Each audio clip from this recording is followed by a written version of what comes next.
focus, en este caso, que va a ser una ecografía a pie de cama. Si se puede, y si el paciente también lo permite, en la condición en la que llega, podemos hacer una placa radiográfica.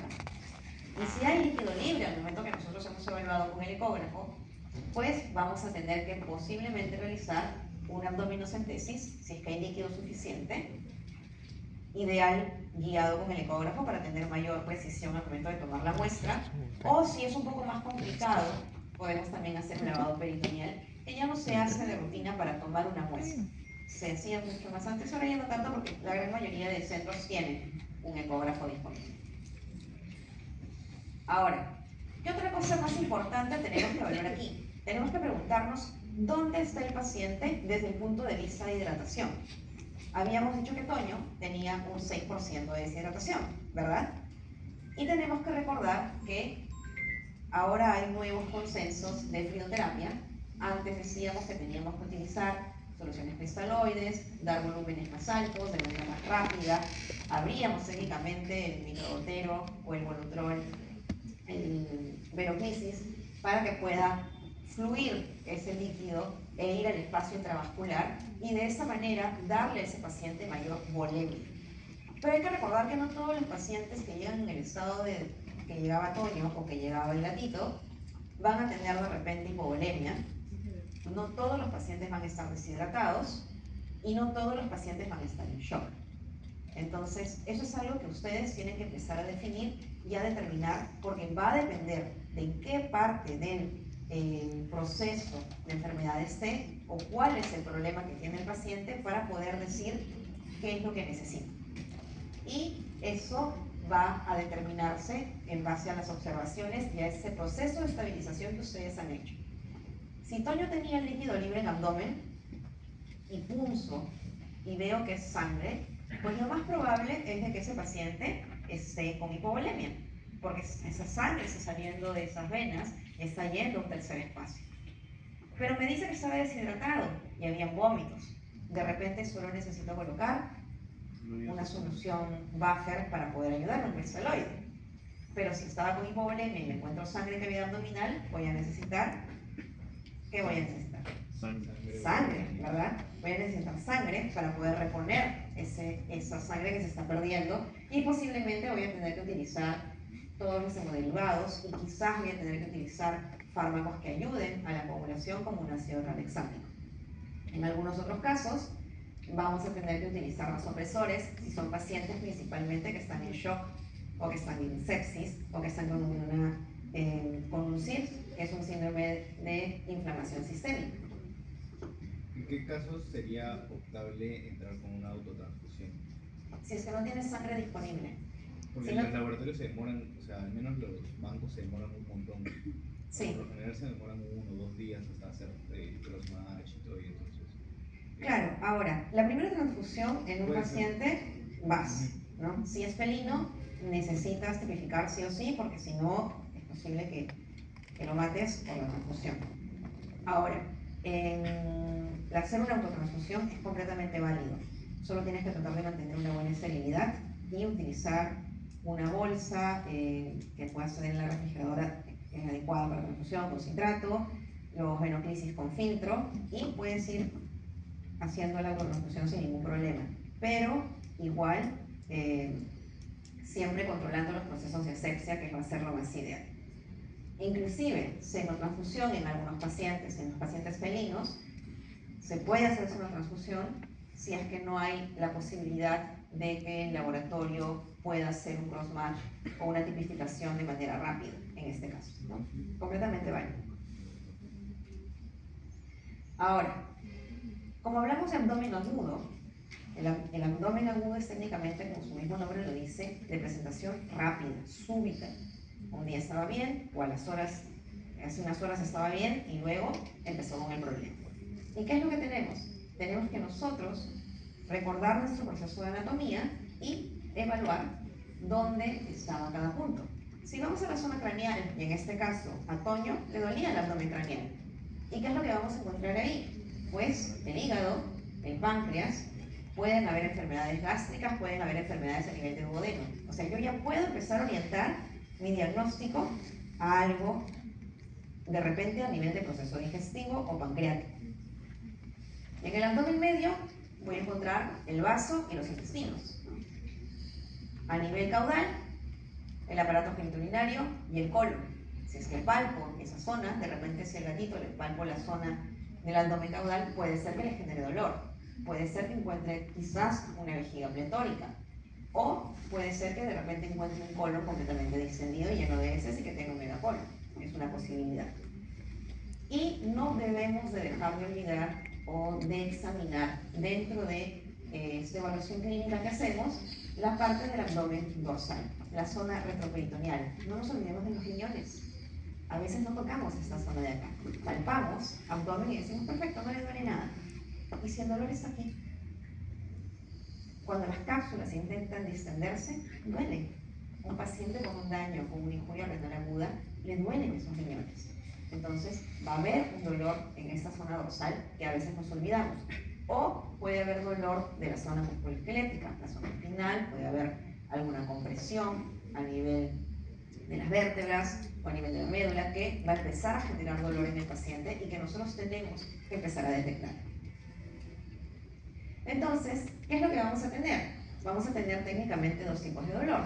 El somático, que son los músculos, las paredes del abdomen, y viscerales, que van a ser todas esas vísceras que acabamos de ver en la diapositiva anterior. Estómago, intestinos, entre otros. ¿Y por qué es tan importante entender esa parte de aquí? Porque vamos a tener fibras que van a transmitir este dolor de una manera tan específica que va a ser cada vez más intenso y va a reaccionar a los cambios tanto de temperatura como cambios de sustancias químicas. ¿Qué quiere decir esto? Que si se rompió un intestino y ahorita tengo una liberación de contenido intestinal a la cavidad abdominal, pues ese cambio de composición en el medio interno a nivel abdominal va a empezar a activar estos nociceptores y lo que va a hacer es que eventualmente genere dolor. Es por eso que cuando el paciente tiene una peritonitis, uno toca y el paciente hace esto, inmediatamente. Porque tiene un abdomen en tabla, todo le duele. Y si por ejemplo el paciente tiene un abdomen, también intenten tocar ese abdomen, le va a doler. Ahora, este dolor o esta identificación del dolor tiene que ser por partes. Puede ser focal, puede ser regional o puede ser difuso. Puede estar en toda la cavidad abdominal y no puedo determinar qué zona le duele. Y también, en base a la identificación del dolor, voy a poder identificar a qué me estoy enfrentando. De repente, pancreatitis, que decía Toño que le dolía el abdomen craneal, o sea, era un dolor focal. Puede ser, ¿verdad? Puede ser un proceso de neoplasia, de repente tiene 10 años, puede ser que tenga una neoplasia a nivel hepática, que le esté generando dolor, quizás, es una posibilidad. Obstrucciones regionales, piometra, peritonitis, pielonefritis, un poco más expandida, y difusas, pues peritonitis generalizadas, neoplasias grandes, que ocupan mucho espacio, que hagan un efecto masa también, o gastroenteritis difusas. Los pacientes con parvovirus tienen mucho dolor a nivel abdominal y les duele todo. Los pacientes felinos con leucopenia también les duele mucho la zona abdominal. Entonces, ya ese tipo de procesos nos va diciendo y nos va indicando cómo va el paciente evolucionando en base a la identificación de la zona del dolor. Ahora, Toño en posición de rezo. ¿Qué nos dice eso? Dolor abdominal. Dolor abdominal. Muy característico de ¿qué patología? Pancreatitis. Pancreatitis, exacto. Entonces, volvemos al punto. ¿Por qué es tan importante tratar de controlar el tema de dolor? Porque cuando hay dolor, vamos a tener liberación de catecolaminas. Y las catecolaminas lo que va a ser activar toda esa respuesta a nivel cardiovascular en el paciente. Entonces vamos a tener aumento del neutropismo, vamos a tener más taquicardia en el paciente, puede empezar a haber una vasoconstricción periférica también, puede haber eventualmente hipotensión arterial si es que no hay un buen retorno venoso. Entonces, este dolor que aparentemente podríamos realmente colocar un analgésico y decir, bueno, ya, ponemos analgésico y luego evaluamos. Pero no, si lo dejamos ir, sin poder controlarlo y sin controlar principalmente la causa del dolor, lo que vamos a tener eventualmente va a ser aumento de demanda de oxígeno, porque ese corazón va a empezar a latir tan rápido y no va a permitir que ese corazón se oxigene de manera correcta, esas coronarias se llenen de manera correcta y eventualmente vamos a tener una falla a nivel del miocardio. Y si ese miocardio empieza a fallar, o empiezan algunas células a morirse porque ese corazón no se nutre, pues eventualmente vamos a empezar a tener fallas a nivel cardíaco. Ese corazón no va a empezar a latir, va a empezar a haber arritmias y van a empezar a haber alteraciones en bomba. El corazón no va a lanzar la sangre al sistema cardiovascular o al resto, en este caso, de arterias y venas, de la manera que debería ser, y eventualmente lo que va a hacer, ¿qué es? Vamos a tener sangre que no va a salir en buen momento y vamos a tener una hipotensión en el paciente. La sangre está ahí, pero no avanza, no llega. Y si no llega en el porcentaje que tiene que llegar, si no llega a los riñones, vamos a empezar a tener un daño renal agudo.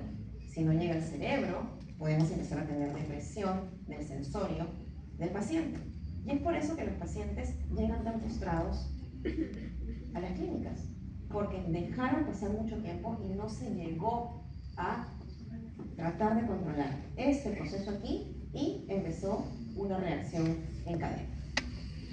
Si no llega esa sangre, si empezamos a tener una falla miocárdica y no hay oxigenación, no hay ese delivery de oxígeno que se da justamente con los eritrocitos, y de repente aparte de eso el paciente está anémico, y si yo con mi fórmula de DO2, que es una fórmula larga que le podemos poner en un aplicativo y de repente nos lanza todo, ¿qué vamos a tener? Vamos a tener incremento de lactato, ¿verdad? Porque se activa el proceso de anaerobiosis a nivel celular.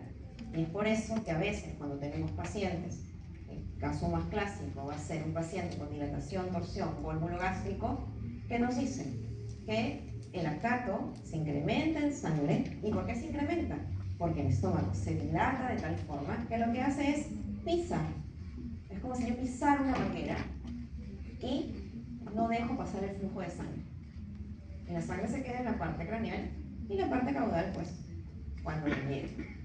Hasta que se llega la descompresión y empieza nuevamente la recirculación de todo, pero hay liberación de radicales libres, catecolaminas, entre otros factores inflamatorios que eventualmente van a ser perjudiciales para el paciente y por eso son pacientes tan inestables para manejo clínico y sobre todo para manejo quirúrgico.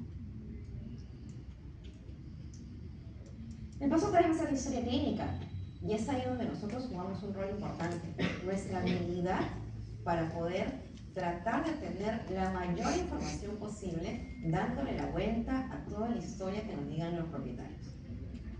Porque algo que sí sabemos es que si el propietario le pregunta lo mismo 2 veces, le van a dar respuestas diferentes. Y eso es con todos. Y eso lo tenemos que juntar con las pruebas que vamos a pedir en base a la historia clínica y sobre todo en base al examen físico que nosotros vamos a realizar. Un paciente que de repente es una paciente hembra de 8 años, que no ha sido esterilizada, que ha tenido el seno hace 2 meses, pues empiezo a sospechar que podría ser una alteración a nivel del sistema reproductivo, porque encima tiene secreción a nivel vulvar y cuando palpo la zona del abdomen, le duele la zona del abdomen medio y de la zona caudal. Coincide, ¿verdad? Anatómicamente coincide con lo que estamos hablando. Y si de repente fuera un paciente cachorro de 2 meses, comprado en el Quirón Ayacucho, con diarreas sanguinolentas, ¿qué tenemos? Ya podemos ir orientando todos nuestros diagnósticos. Y es importante esto de aquí, la presentación, cuándo empezó el problema, a qué hora empezó el problema, de madrugada, a tarde, en la noche, y la progresión del cuadro. Porque a veces dicen, mi perro tiene vómitos y diarreas. ¿Hace cuánto? Hace 3 días. ¿Hace cuánto? No, siempre lo hacen. Van a ser abordajes diferentes.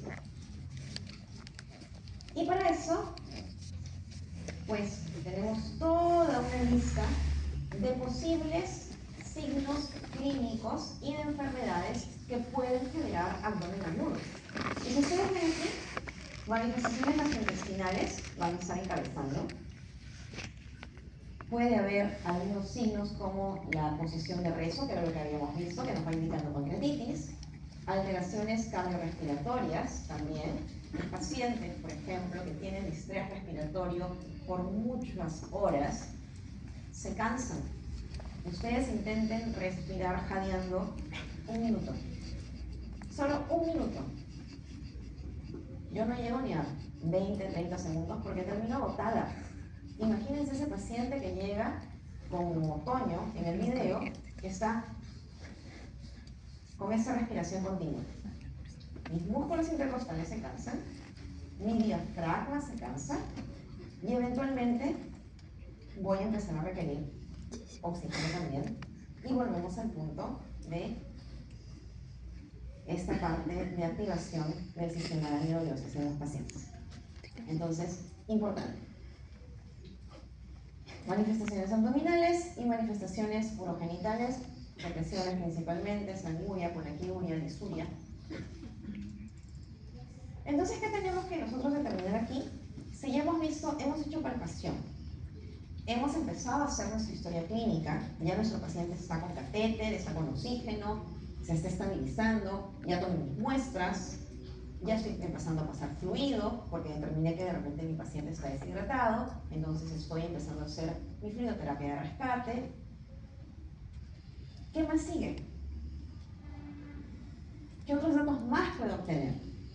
Si Toño vomitaba, ¿verdad? Entonces, ¿pero será vómito o será regurgitación? Ahí viene la pregunta que tenemos que hacer. ¿El alimento era digerido? No, si había, no había, porque ese dato no nos lo dijo la dueña. Podemos preguntar. En este momento es el momento de preguntar, porque el paciente ya está estabilizándose. Ya nos da la chance para poder empezar a escarbar un poco en esa historia clínica. Esos vómitos eran con fuerza, había una prensa abdominal o era que el paciente caminaba y de repente ¡pum!, regurgitaba y salía un poquito de moco con secreción amarilla. Todos esos datos nos van a ayudar a nosotros a determinar de dónde viene, inclusive los colores de los vómitos.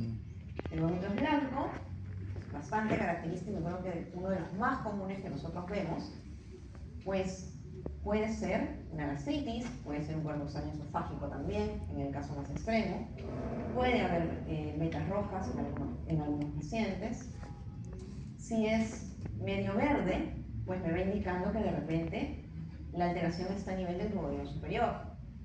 Y podría también, o tendría que averiguar si hay obstrucciones a ese nivel, o si es que estoy teniendo un paciente con ilio paralítico, como los pacientes con Pargo, que son muy característicos de desarrollar ilio por inflamación. O de repente tengo ese tipo de vómitos, completamente de color rojo, y yo ya sé que ya hay sangre. ¿Qué pasó ahí?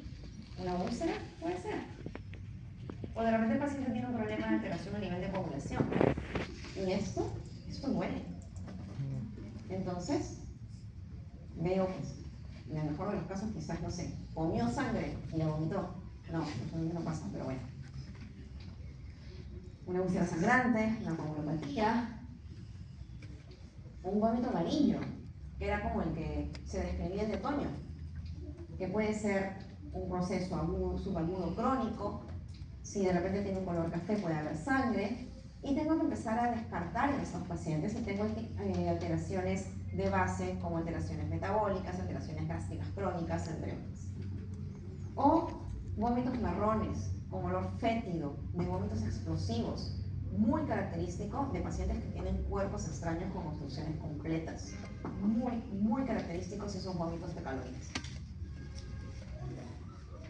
Entonces, si yo ya hago esta evaluación, ya sé qué color de vómito tengo, ya me voy orientando, ya sé que me duele el abdomen craneal, sé que requiere oxígeno porque no viví está taquipneico, y ya hice mi evaluación física general pero me olvidé de repente de algo importante, de revisarle la boca al paciente.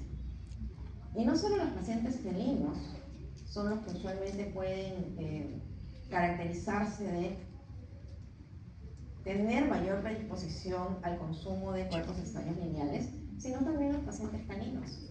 Entonces, este caso particularmente fue bastante curioso, era un perro agresivo, ni el dueño le podía abrir la boca. Sabíamos que tenía un cuerpo extraño, pero recién en cirugía podemos evaluar la zona sublingual. O los felinos tan lindos que les gusta comerse los hilos, pero se olvidan que a veces vienen con agujas. El paso 4 va a ser el laboratorio. Vamos a recapitular otra vez. Llegó otoño, lo estabilizamos, está con oxígeno, está con fluido. Habíamos dicho que habíamos tomado unas muestras, la palpé, le duele el abdomen craneal, puede ser pancreatitis, puede ser una alteración hepática, puede ser que tenga una alteración a nivel del duodeno. ¿Y qué me dicen los exámenes de laboratorio de Toño? Pues, en primer lugar, voy a tener que solicitar lo básico necesario. Si puedo correr el hemograma completo, es buena hora. Y si no, por lo menos un hematocrito y sólidos totales, o proteínas totales, donde yo ya sé que voy a tener la chance de que por lo menos el 50% van a ser albúminas y el resto globulinas. Entonces, ahí yo ya voy a tener una idea de que si ese paciente está teniendo pérdida de proteínas, si es que tiene de repente líquido libre, quizás tiene una escitis, tengo que evaluar, pero nos va a dar unos datos importantes. Bioquímica, voy a tener que saber si ese dolor abdominal que está teniendo es porque de repente tiene un daño renal agudo y la creatinina está muy alta, el hemoglobina está muy alto, de repente hay hipercalemia, de repente es un paciente que tiene las bilirrubinas altas y todavía no logro evaluar bien la zona de las mucosas histéricas, puede ser.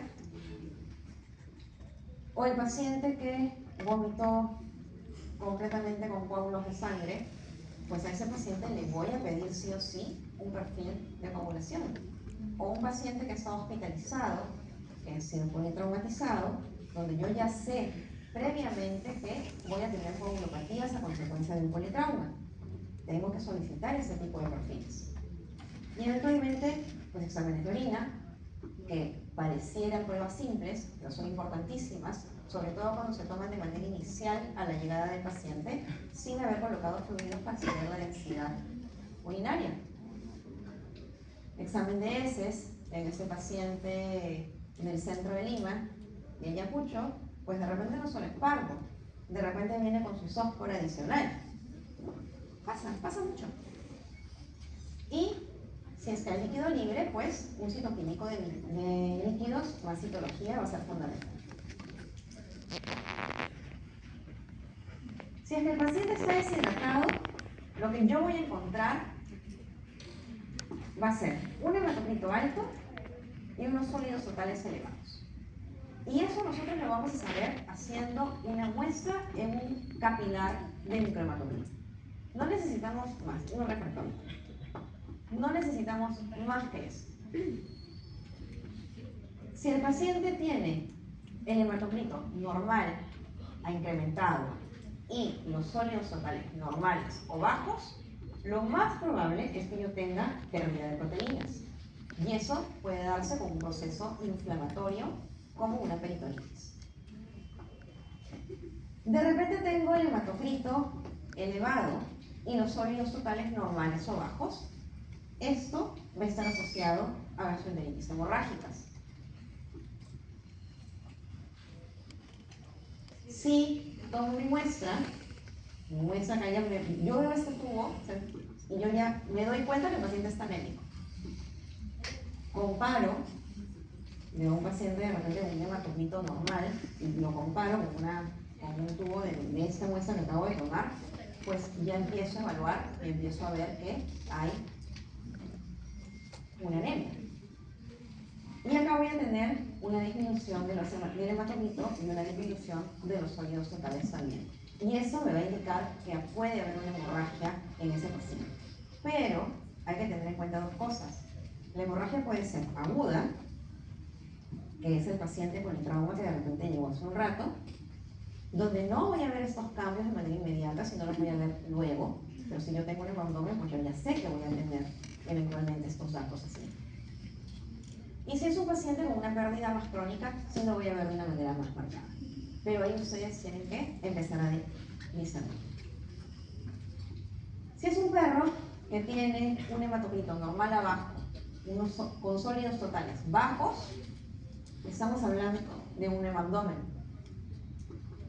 Y si es un gato, como siempre los gatos, pues se zurran en las reglas, varían, no sabemos.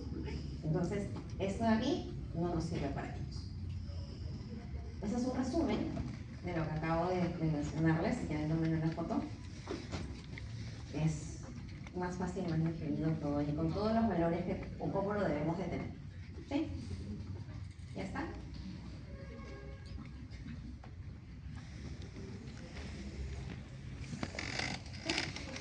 Bien.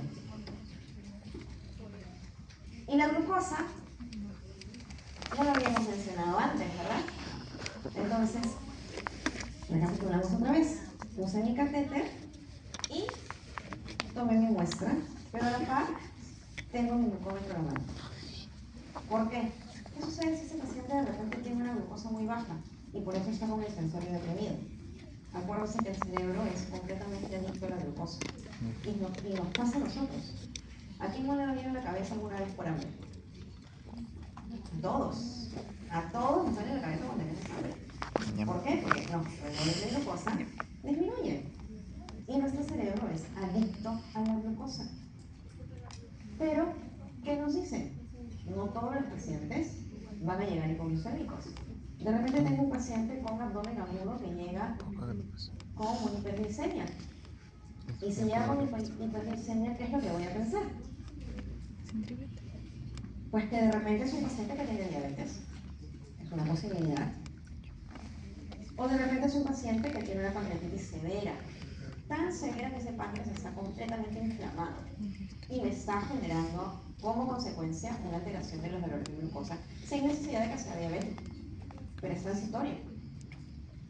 Si es que hay una hemorragia extrema, si hay una hipovolemia, y eso va a ser técnicamente por aumento de catecolaminas. Y si este paciente está con un valor de glucosa, imaginemos de 180 en promedio, que ya es una hiperglicemia, pues tengo que empezar a tener cuidado porque es posible que ese paciente entre en un proceso de descompensación y de shock. Por eso la importancia de, apenas llega el paciente, ponemos catéter, empezamos a medir. Y los gatos, pues, si se estresó, pueden generar una hiperglicemia. Es bastante frecuente. Pero ¿qué sucede si es que el paciente llega así de deprimido y miren que me marca en el límite? 29 de glucosa. El valor normal es 60 para algunos libros, 70 para otros. Pongámoslo en 60. Igual, es casi el 50% menos del valor normal que debería tener un paciente. Y a ese paciente repones glucosa o das un suero destrozado, este sensorio empieza a mejorar. ¿Y qué es lo que sucede aquí? Que lamentablemente a veces los pacientes no responden a las suplementaciones de glucosa. ¿Por qué? Porque es un paciente que quizás llegó con peritonitis, un cuadro extraño que generó una ruptura a nivel del tracto digestivo, a nivel intestinal, y tenemos una fuga de este contenido a nivel de la cavidad abdominal. Esa peritonitis, esta inflamación que no se controló a tiempo y que, si recordamos el esquema inicial, siguió avanzando y liberó catecolaminas y más inflamación en el paciente, pues por más requerimiento de dextrosa que nosotros empecemos, o suplemento de dextrosa que empecemos a darle a ese paciente, no va a subir estos valores. Y eso es muy característico en un paciente crítico. No aumentan esos valores. Pacientes con sepsis grave, mal pronóstico, que no regule glucosa, ya estamos hablando que es posible que también estemos empezando a tener falla multiorgánica. Es característico también. Y tampoco debemos olvidarnos de aquellos pacientes que de repente de la noche a la mañana empezaron a tener una hipoglucemia. Suplementas, sube un ratito, vuelve a bajar. ¿Qué pasa? ¿Por qué no regula? El paciente come, camina, pero de repente ¡paf!, se vuelve a caer. ¿Y por qué? Porque de repente tiene una enfermedad endocrinológica de base y son las crisis addisonianas. Los pacientes con cuadros de crisis addisonianas, donde evaluamos en este caso la alteración del ratio sodio-potasio, también es muy característico que empiecen a mostrar este tipo de hipoglucemias severas. ¿Puede haber dolor abdominal? Es posible que pueda haber, pero depende de qué es lo que nosotros encontremos y evaluamos. Las bioquímicas, pues vamos a querer saber todo. Vamos a querer saber si el hígado está bien, si la función renal está conservada, si de repente tengo un lactato elevado, si la glucosa se mantuvo o no se mantuvo, si puedo solicitar de repente un perfil de coagulación. Vamos a requerir todo, y sobre todo electrolitos. Va a ser ideal, porque si es un paciente con vómitos, es posible que empiece a perder cloro a través de los vómitos. Entonces puedo tener una alteración de ese nivel. Si es un paciente que de repente tiene una obstrucción a nivel del tracto urinario y no puede orinar porque quizás tiene un supercálculo a nivel de vejiga que justo obstruye la salida, pues ese paciente me va a desarrollar una hipercalemia. O de repente mi paciente desarrolló un daño renal y también tiene una crisis addisoniana a la par y tiene dolor a nivel abdominal. ¿Cómo voy a saber si no mido electrolitos? Un poco difícil. Si pueden medir grasas arteriales, ideal. Y no olvidarnos nunca, nunca, nunca del examen de orina y de los exámenes complementarios. Perfiles de coagulación, que habíamos mencionado, importantes. Número D, importante. El paso 5, las imágenes. Puse catéter, ya tengo pruebas de laboratorio, pero igual sigo teniendo dudas. ¿Qué más? ¿Tendrá líquido libre? ¿No tendrá? ¿Por qué le sigue doliendo? ¿Cuál es el origen? Porque hasta el momento no sabemos el diagnóstico del paciente. Seguimos descubriendo poco a poco qué es lo que tiene, pero aún no puedo agarrar y decir el diagnóstico definitivo de Toño es tal. Entonces, para eso habíamos dicho que podíamos hacer una evaluación POCUS y que en esa evaluación POCUS habíamos determinado que había líquido libre en abdomen. Entonces nos enfocamos en una fase, que va a ser como una parte más especializada del POCUS. Nada, esa va a ser la diferencia. Cambien los nombres. Entonces, de repente, tengo esto.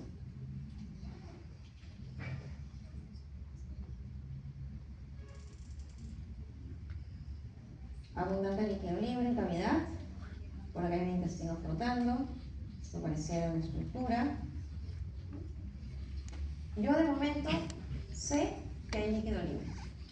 ¿En cuántos cuadrantes? Tengo que evaluar, uno por uno, para poder determinar qué tan severa o qué tan grave va a ser esa presencia de líquido libre. Y si ese líquido libre es sangre, es un trasudado modificado o es un exudado. ¿Qué cosa es? Entonces, para eso, pues voy a tener que hacer una abdominocentesis. Voy a tener que pulsar y tomar una muestra y ver qué cosa es. Y aparte de eso, pues si yo libero al paciente de esta cantidad de líquido que tiene, voy a disminuir también la presión a nivel de la cavidad abdominal, ¿verdad? Porque vamos a tener una presión intraabdominal aumentada. Y si yo tengo una presión intraabdominal aumentada, ¿qué consecuencia trae eso? Disminuye el retorno venoso. Excelente, sí. Disminuye el retorno venoso. Y no va a ser lo mismo si es que de repente llega un paciente con avalonamiento a nivel abdominal, que abdomen tenso, y que yo tenga este resultado en placa radiográfica, que a que yo tenga esta imagen. El abordaje del paciente va a ser completamente diferente. Este paciente comió demasiado, puede ser, dependiendo del estado y las condiciones en las que llegue, que requiera un sondaje para una evacuación, pero este paciente la tiene mucho más complicada, porque es un paciente con dilatación torsional. ¿De cuándo? No lo sabemos. Ahí viene la historia clínica y la evaluación del paciente. ¿Y qué más tenemos que evaluar? Si hay distensión de las asas intestinales, podemos dar válido al paciente.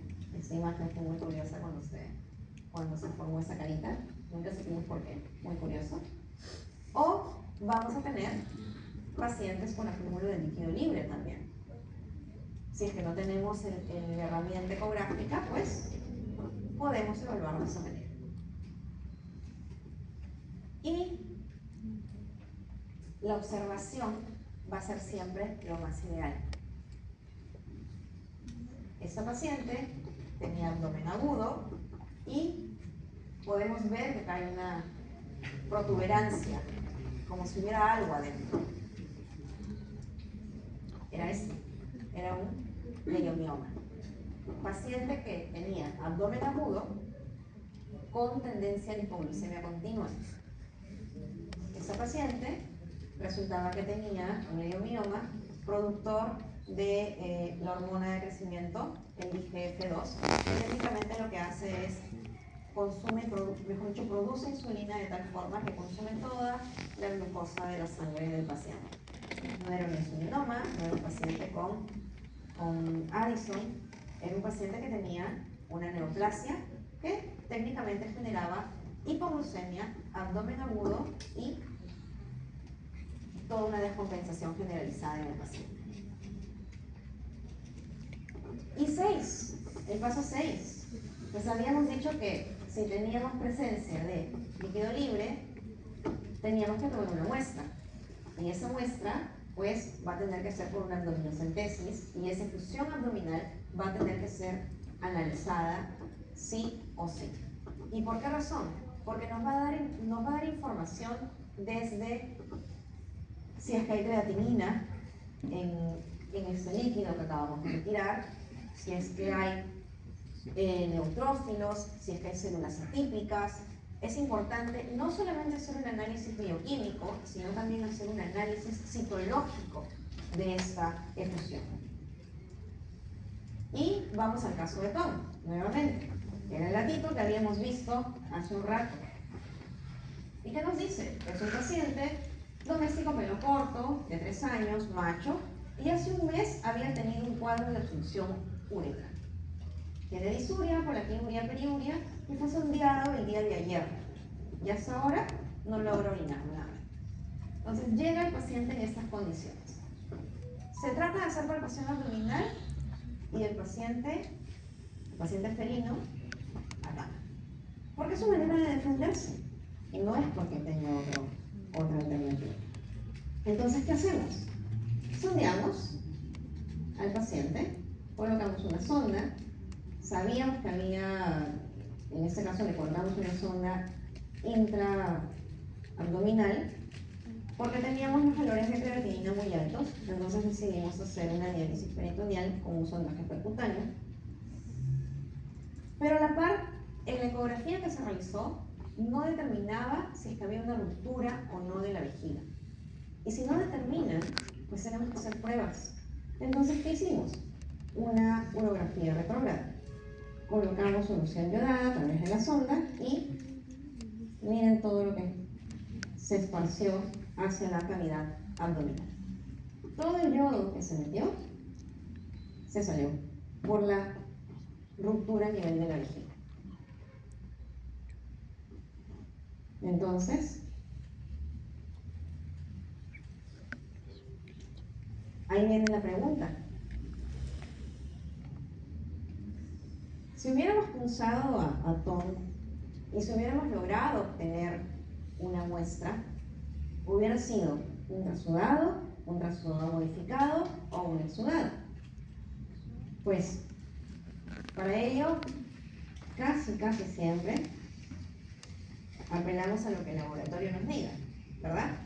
Porque es usualmente lo que hacemos. Sin embargo, lo que tenemos que tratar de entender en ese tipo de pacientes que presentan abdomen agudo es que usualmente el común denominador de pacientes van a llegar con exudados, donde vamos a tener aspectos de características de líquidos turbios, como el de la imagen anterior, con presencia de neutrófilos, en algunos casos pueden haber peritonitis sépticas, en otros pueden haber peritonitis no sépticas, depende mucho del cuadro clínico. En este caso, en el caso de Tom, era una peritonitis séptica sumado a la peritonitis una peritonitis química por el abdomen y la orina, que estaba técnicamente ahí generando un problema químico de irritabilidad también en la zona del peritoneo.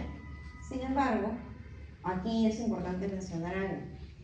Este tipo de pacientes pueden someterse a cirugía, sí, va a ser la forma de solucionar el problema, pero se les da un tiempo y un espacio para que esos valores de creatinina disminuyan, mientras vamos tomando cultivos y demás. Entonces, este fluido abdominal o esas características de este fluido nos van a ayudar a nosotros para poder identificar si es que estamos frente a un abdomen, si es que estamos frente a una peritonitis séptica o ante alguna otra alteración. Es importante evaluar el hematocrito a nivel de ese fluido que nosotros retiramos con una abdominocentesis, sobre todo si es que tenemos un nuevo abdomen. Tomamos una muestra, medimos hematocrito a nivel de sangre periférica, medimos hematocrito a nivel del fluido abdominal que hemos obtenido, y si el hematocrito a nivel del fluido abdominal es mayor en número a nivel periférico, pues estamos teniendo una hemorragia activa. Y eso va a ser importante monitorizar en ese tipo de pacientes.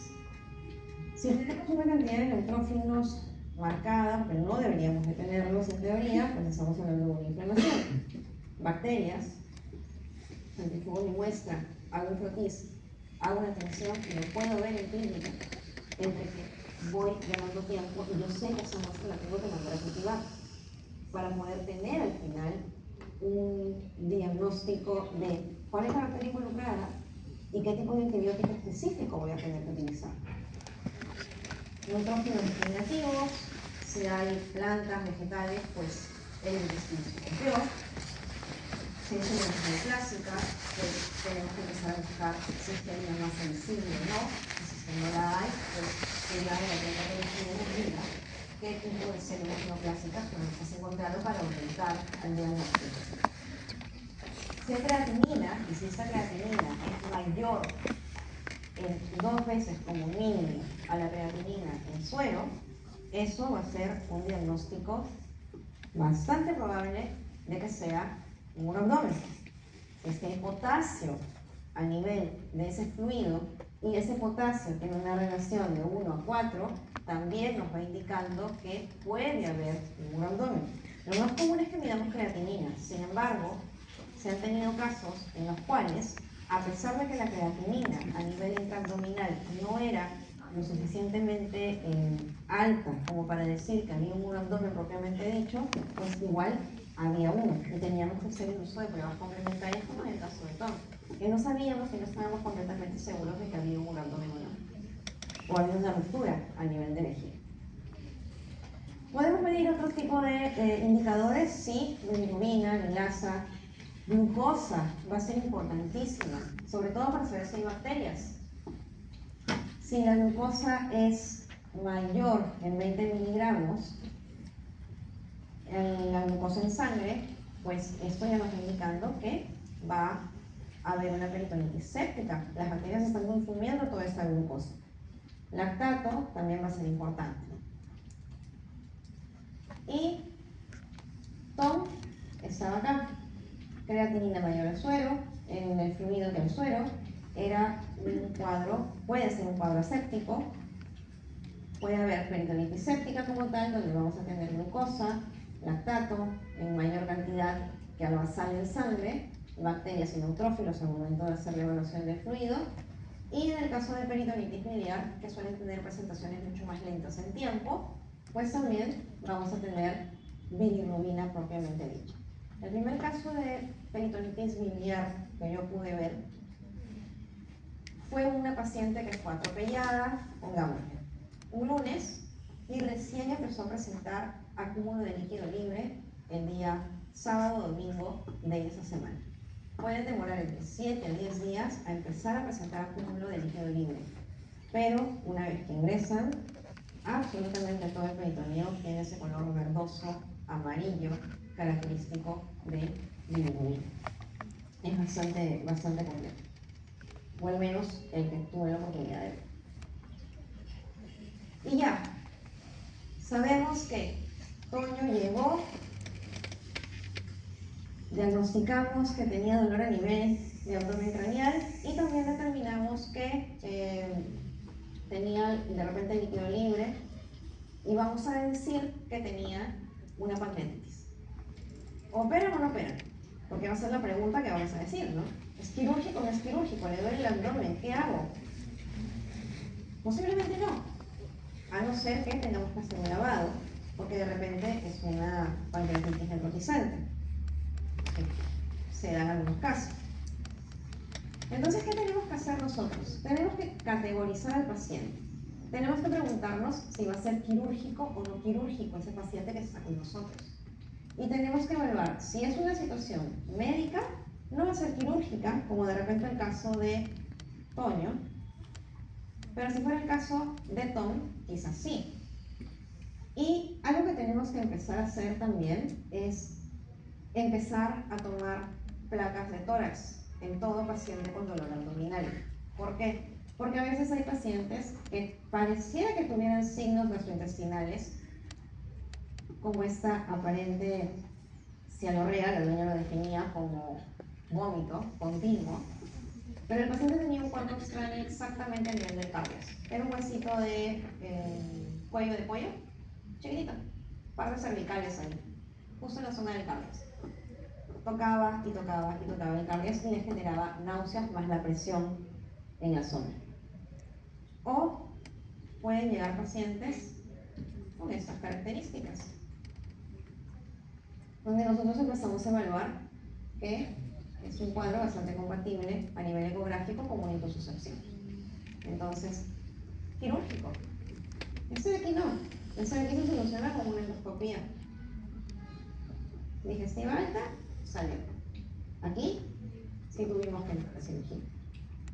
Entonces, todos aquellos pacientes que no son quirúrgicos, gastroenteritis hemorrágica, procesos infecciosos, pancreatitis, gastritis, procesos de pielonefritis, van a generar dolor abdominal, todos ellos sí, pero no necesariamente van a tener que ser sometidos a un procedimiento quirúrgico.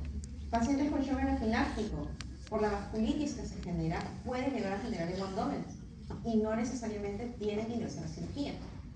Entonces tenemos que hacer una evaluación correcta a ese nivel también. Pacientes con pancreatitis, que en algunos casos, como les decía, pueden entrar, pero son muy escasos. Y como habíamos visto, no es lo mismo tener este tipo de vómitos que tener este tipo de vómitos. Porque ya nos va indicando que quizás aquí hasta podría haber también una perforación a nivel del estómago, una úlcera sangrante que va a tener que ser evaluada o corregida a nivel quirúrgico. Y es ahí donde vienen los pacientes emergentes. ¿Y por qué les decimos emergentes? Porque son pacientes que tienen que ingresar a cirugía, pero no de manera urgente. Pueden esperar una estabilización. Un paciente con un abdomen puede esperar una estabilización. Se coloca, como les había mencionado en el caso de Tom, una sonda percutánea o un catéter plate y empezamos a estabilizar al paciente hasta que sus valores estén lo más estables, la creatinina de preferencia baje por lo menos un 50% y eventualmente este paciente pueda ingresar a cirugía, a una cirugía más prolongada en tiempo y aguantar ese procedimiento quirúrgico sin problema. Un paciente con un cuadro de piometra tiene que entrar apenas llega al consultorio, no, porque de repente es un paciente que está deshidratado, es un paciente que está con alteraciones a nivel renal, a nivel hepáticas, alteraciones de coagulación. Entonces le damos la chance a ese paciente para poder estabilizarse un poquito, a no ser que ya tenga una perforación y sí tenga una presencia de líquido libre y que le esté generando una peritonitis como tal. Esa es otra historia. Pero si está completamente cerrada y de repente es una piometra, está sin ningún tipo de perforación a nivel de los cuernos y cuerpo y tengo una piometra en el cuello abierta, la probabilidad de que esa piometra se rompa es bastante baja. No imposible, pero igual hay que evaluar. Y pacientes que de repente empiezan a tener distensión a nivel intestinal, y que se descubre que este acúmulo de gas está justo en la parte craneal a un posible cuerpo extraño. Y como observación, el paciente logra eliminar el cuerpo extraño. Eso es suerte, ¿no? Eso es suerte. Y el paciente crítico, que es el que más nos gusta a los que hacemos emergencias, pues es aquel paciente que definitivamente va a tener que entrar al quirófano sí o sí. Pero mientras más pronto, quizás también pueda ser mejor para el paciente. Y en algunos casos específicos, sobre todo en aquellos con dilatación-torsión, van a tener que esperar un poquito para que sean estabilizados principalmente y de ir recién. Pacientes con rupturas de neoplasias, cuerpos extraños, úlceras sangrantes, molidas penetrantes, tienen que entrar lo más pronto que se pueda. Esta masa gigante, completamente abierta, como si fuera un alien, rota, que estaba generando un abdomen, es un paciente que no puede esperar, porque por más que haga una función, todo se va perdiendo, entonces tenemos que entrar. Pacientes con dehiscencias a nivel intestinales tienen que entrar, porque eso es un círculo vicioso, es un foco infeccioso, un foco inflamatorio y se tiene que corregir. Pacientes con cuadros de dilatación, torsión, miren el grado de necrosis en ese estómago. Terrible. Huesos. Tendríamos que entrar sí o sí. Pacientes con cuadros de intususcepción. Se tiene que entrar, no podemos esperar. ¿Está deshidratado? Sí. ¿Es tipo bulémico? También. De repente está con enteritis perdedora de proteínas porque estamos mucho tiempo con un proceso de parvovirus de por medio. Y encima hizo una intususcepción.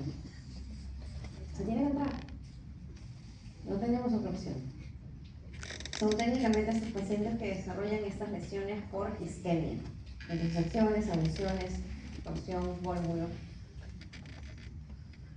Torsiones esplénicas, torsiones que se dan junto con la dilatación de torsión vólvulo-gástrica, son situaciones que esta en particular puede esperar un poquito de tiempo. Estabilizamos, si logramos retornar ese estómago a su posición habitual, podemos darle más chance y eventualmente ese paciente va a tener que entrar en una gastropexia. Pero si es un paciente que por más que estemos intentando sondear, descomprimimos y el paciente no tiene una respuesta de ingreso de sondaje, pues ahí sí tenemos que considerar de repente el ingreso del paciente a quirófano, tratando de estabilizar lo más que se pueda, con el riesgo que implica, claro está. Y cuando hablamos de la estabilización de lo más que se puede, hablamos técnicamente de monitorizar lactato. Entonces, este paciente, por ejemplo, en la hora 0 tenía un lactato de 6.6. El valor del lactato en promedio es de 2.5. 6 horas posteriores, 3.7. Vamos mejorando la perfusión. Eso es bueno, le damos más chance al paciente para que pueda salir del cuadro. Y ese aclaramiento en promedio tiene que ser del 21% a las 6 horas y en promedio del 50% en pacientes a las 12 horas aproximadamente. Cuerpos extraños lineales, bastante característico. Pacientes que generan estas lesiones necróticas bastante marcadas, que eventualmente van a requerir quizás una enterectomía, porque quizás esto no pueda realizar una buena cicatrización y termine en una dehiscencia como en una de las imágenes, y sea una complicación, como esto era. ¿Sí? Todos estos pacientes críticos quirúrgicos. Entonces, ¿cuál va a ser el objetivo de todo esto? ¿Cuál va a ser nuestra meta? Estabilizar para poder diagnosticar finalmente. Y acá viene algo importante. Hemos visto que todos estos pacientes, sobre todo los emergentes y los críticos quirúrgicos, van a tener que entrar a cirugía sí o sí. Y una de las clásicas preguntas que usualmente nos hacemos es, cuando ya estamos en quirófano, cuando estamos con el paciente en la mesa, es ¿lavo o no lavo? Algunos dicen que sí, otros dicen que no, pero vayamos a la evidencia, es la que técnicamente nos va a indicar. Entonces, ¿qué nos dice? Que puede ser conveniente porque reduce el material extraño, reduce la carga bacteriana, reduce la concentración de endotoxinas también en los pacientes y reduce las células inflamatorias. Entonces, tiene beneficios realizar un lavado en estos pacientes. Y por ejemplo, en estos estudios, los principales bacterias encontradas, Enterococcus fecalis, E. coli, que siempre está ahí metida en todos los lados. Clostridium, que sabemos que es parte de la flora intestinal de los pacientes.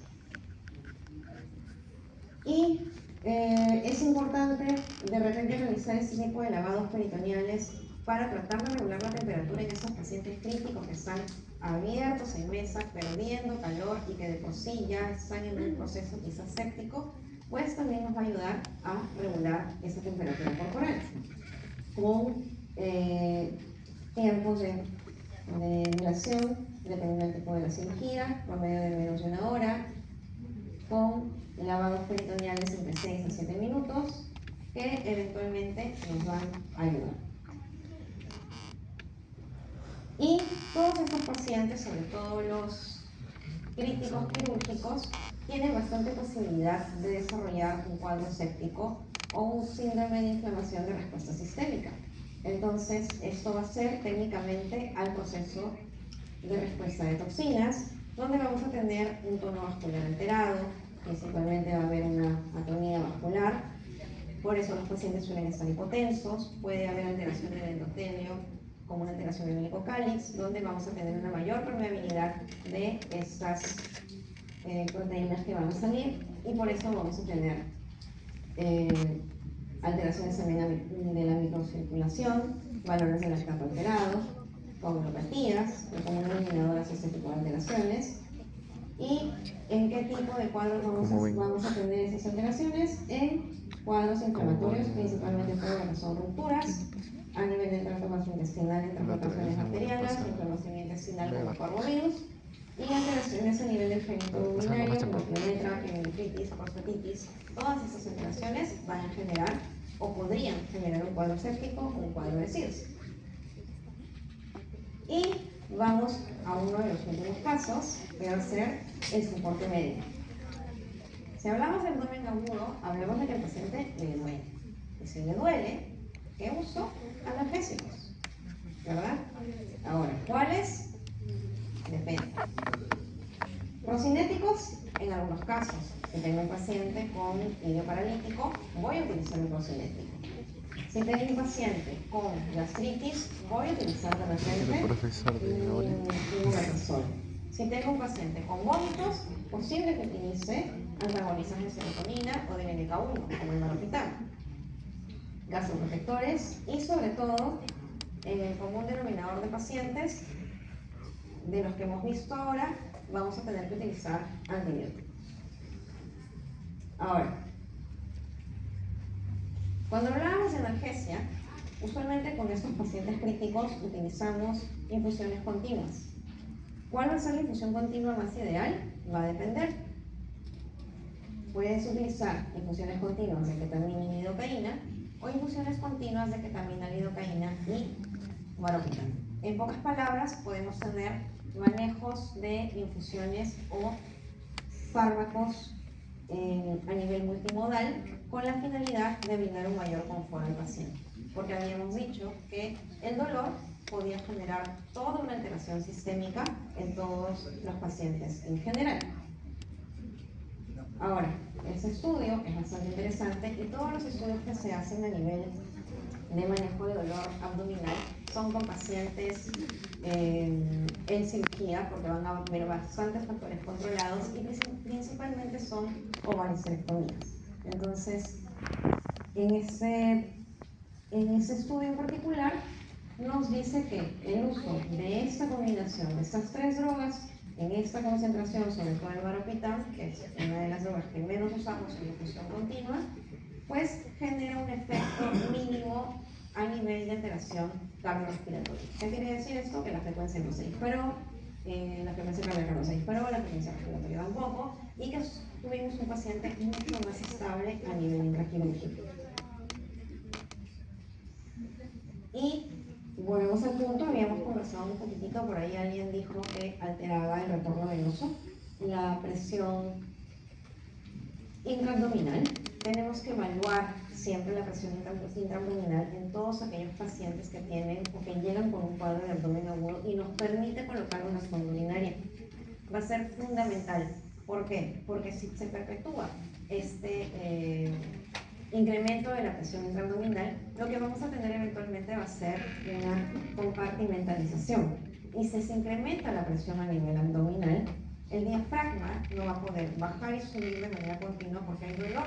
Entonces, ¿qué voy a tener? Incremento a nivel de la cavidad intratorácica y eventualmente voy a también incrementar la presión a nivel intracraniano. Entonces, es una secuencia de eventos que se van a empezar a desarrollar.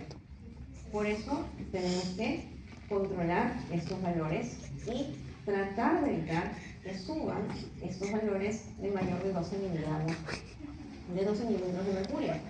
Y si ya subimos mucho más, pues ya sabemos que estamos mucho más cerca de un cuadro de compartimentalización.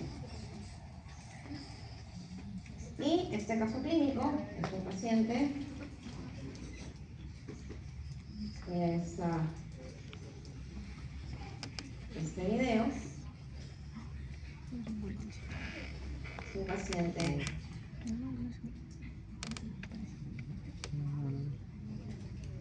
joven que muestra evidentes signos de dolor, depresión, está con sondas, positivo a pancreatitis, positivo a parvo, en el paciente del Girón Ayacucho.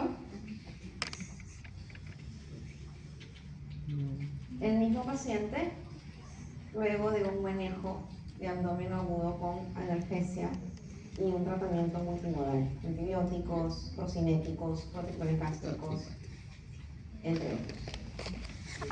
E inclusive catéteres intraabdominales para instalación de nutrición. El cambio del paciente es técnicamente de 180 grados cuando hay un correcto manejo de dolor. Este paciente de aquí va a comer por sonda. Este paciente de aquí va a empezar a comer solo. Y ya la literatura nos dice que los pacientes que comen solos tienen menos tiempo de permanencia intrahospitalaria y una chance de recuperación mucho más rápida y más alta. Entonces, ese manejo de abdomen agudo que inicialmente teníamos en este caso o en los casos anteriores, se tiene que controlar lo más pronto que se pueda para poder llegar eventualmente a este punto de aquí y que el paciente salga del proceso por el ingreso. Entonces, ¿qué vamos a tener en cuenta como resumen de toda esta charla? Que todo paciente con dolor debe ser estabilizado, absolutamente todo, a nivel respiratorio y a nivel cardiovascular. Acuérdense que hablábamos del ABC. Todo paciente hospitalizado también puede desarrollar dolor abdominal. Un paciente ingresa por obstrucción uretral, puede desarrollar dolor abdominal. Un paciente que ingresa por piometra, igual, se le hace un proceso quirúrgico y días posteriores puede tener un proceso de dolor abdominal. De repente desarrolla una pancreatitis. Entonces hay que tenerlo en cuenta. Considerar dolor de la zona espinal.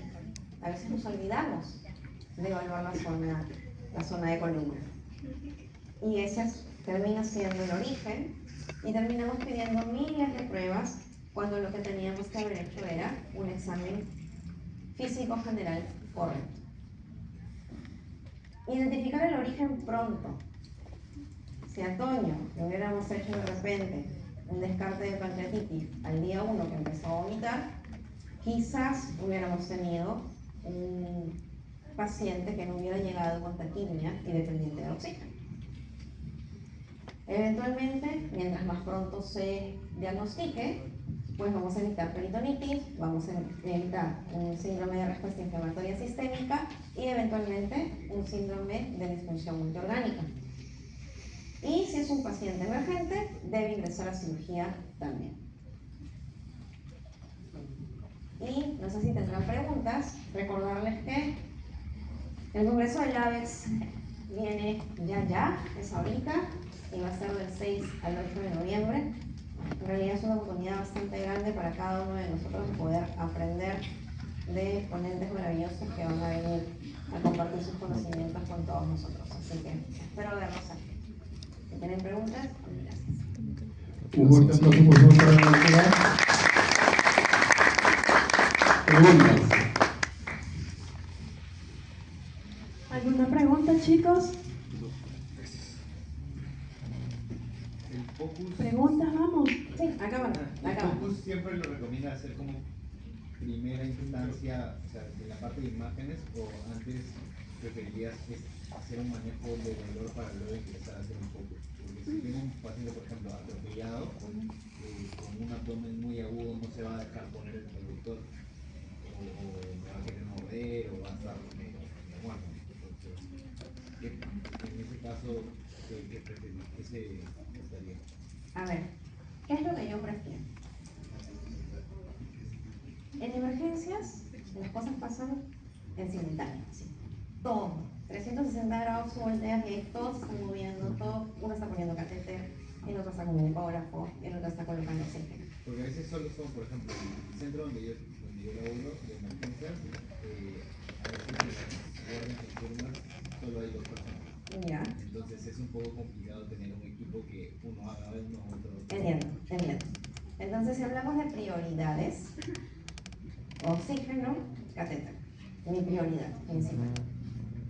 Y ahí agarro el ecógrafo. Si es un paciente politraumatizado, como el ejemplo que estás mencionando, evalúo tórax, porque quiero ver si hay sliding pulmonar, si de repente sospecho de un neumotórax.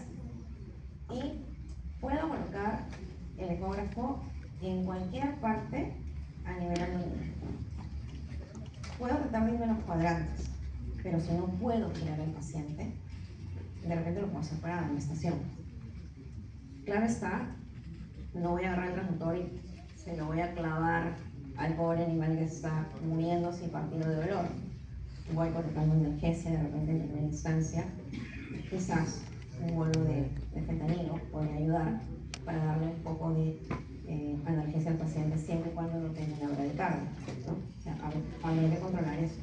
Pero evaluamos, vemos y sí sugiero realizar un focus sí o sí, porque te va a dar más información y no vas a tener que esperar a que de repente el paciente esté mucho más estable, entre comillas, porque quizás tu origen es que tienes un esclerosis o de repente tienes un lóbulo hepático que está ya roto, que estás teniendo un abdomen.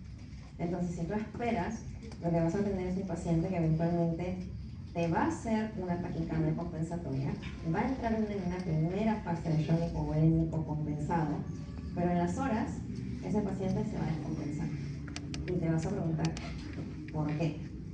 Vas a pasar el ecógrafo porque quizás ya está como una infusión continua y te vas a dar cuenta que tienes ya no un cuadrante, sino todo bien, 4 cuadrantes marcados.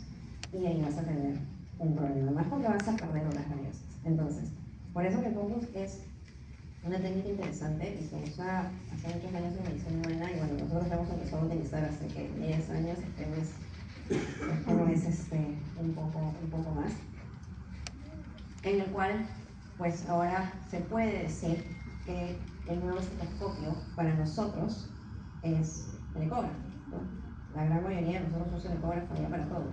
Y si es con trauma, con mayor razón. E inclusive medir presión, la vaina del nervio óptico para ver si estás teniendo aumento de presión intracraniana. Entonces, mira, con un solo aparato, todas las evaluaciones que quieres hacer. Evaluar vejiga, no necesitas ver la vejiga perfecta, pero la veo. Ok, está ahí. Si no veo una vejiga, me preocupa, porque de repente con el trauma se rompió y tengo que poner una sonda para ver si colecto orina o no. Entonces, todo eso lo vas a revisar, no te va a demorar ni 5 minutos. Gas, cabeza, tórax, abdomen, craneal, caudal, los 4 puntos. Y de esa forma ya tienes toda esa información. Reevalúas, claro está, en el tiempo, pero va en ese orden. Es mi preferencia, pero igual, siempre estamos abiertos a todo. Muy bien, ¿alguna otra pregunta? Bueno, doctora, todo está muy claro. Muchas gracias. Gracias a todos. Un aplauso.